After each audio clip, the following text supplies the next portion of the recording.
hading palpalamabangyes ng palasa na Herodes ang puso bagang mapuknit sa dakulang pagkaumlis tatawan ka manin sakit. Pagkatanong ka iniho, kanahil na maraig to na palangit ng totoo.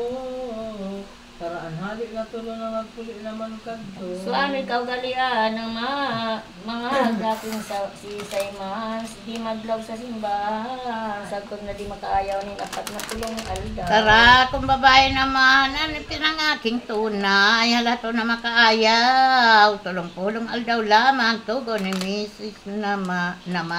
Kung mauto na mausto, mga aldaw na iniho itong pagdalaw sa templo, magdudulot na totoo ni sarok bagang kordero.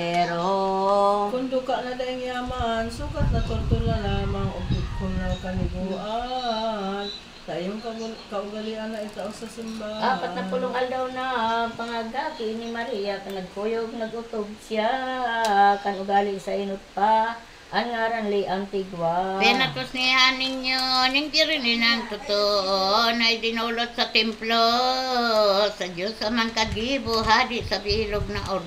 Naglakaw tulos man sana. Sa no step, ang kaibado ang pityo ng iyong lara. Nakapagdatong linda sa simbahan, nagdagos na. Ang pagkalaog sa templo, libehin ng totoo, tulos ginagawa ito. Ni Simeon, propetang tawan, Mesiyas na totoo. Og manadayin kabarang ang Simeon kinamtan ang matay tingayag man sa Diyos namang iniiyo ang inulat. Oo, Diyos na po ngaya. Dagat ng misericordya, ang buhay ko, anhon ko pa.